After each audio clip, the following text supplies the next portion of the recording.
শীতের মরশুম মানেই যখন চারিদিকে বনভোজন আর উৎসবের মেজাজ, ঠিক তখনই সমাজের মূল স্রোত থেকে বিচ্ছিন্ন মানুষগুলোর মুখে হাসি ফোটালো হলদিবাড়ি বিদ্যুৎ দপ্তর। দপ্তরের মা দুর্গা কুরিয়ার সার্ভিসের উদ্যোগে আয়োজিত হলো এক অনন্য চড়ুইভাতি, যেখানে আমন্ত্রিত অতিথিরা ছিলেন শহরের ভবঘুরে, ভিক্ষুক এবং মানসিক ভারসাম্যহীন মানুষজন। সাধারণত পিকনিক মানেই বন্ধু বান্ধব আর আত্মীয় স্বজনের ভিড়, কিন্তু হলদিবাড়ি বিদ্যুৎ দপ্তরের অন্দরে দেখা গেল ভিন্ন ছবি। যাদের দুবেলা অন্ন সংস্থান করাই দুষ্কর, তাদের জন্যই এদিন পাত পেরে খাওয়ার ব্যবস্থা করা হয়। শুধুমাত্র খাওয়া দাওয়াই নয়, হাড় কাঁপানো এই শীতে তাদের হাতে তুলে দেওয়া হয় পুরনো শীতবস্ত্র। বস্ত্র বিতরণ ও ভুরিভোজের মাধ্যমে এই বিশেষ মানুষগুলো এক অন্যরকম আবহে নতুন বছরকে বরণ করে নেন।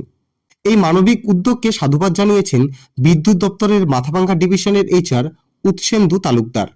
তিনি বলেন, নন্দদুলাল বর্মন যেভাবে এই সাধারণ ও অসহায় মানুষদের পাশে দাঁড়িয়েছেন তা অভাবনীয়।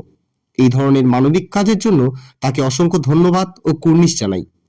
মূল উদ্যোক্তা নন্দদুলাল বর্মন এই প্রসঙ্গে জানান, শত ব্যস্ততা ও সমস্যার মাঝেও এই মানুষগুলোর মুখে হাসি ফোটানোই ছিল প্রধান লক্ষ্য। তিনি বলেন, আজ প্রায় 150 জনের খাওয়ার ব্যবস্থা করতে পেরে আমরা আনন্দিত। দপ্তরের আধিকারিক ও কর্মীরা যেভাবে এগিয়ে এসেছেন তাতে আমি কৃতজ্ঞ। আগামী দিনেও এভাবেই মানুষের সেবায় পাশে থাকতে চাই। উৎসবের মরশুমে হলদিবাড়ি বিদ্যুৎ দপ্তরের এই সংবেদনশীল প্রচেষ্টা এলাকায় ব্যাপক প্রশংসা কুড়িয়েছে। সমাজের পিছিয়ে পড়া মানুষদের প্রতি এই সহমর্মিতা এক অনন্য দৃষ্টান্ত হয়ে রইল।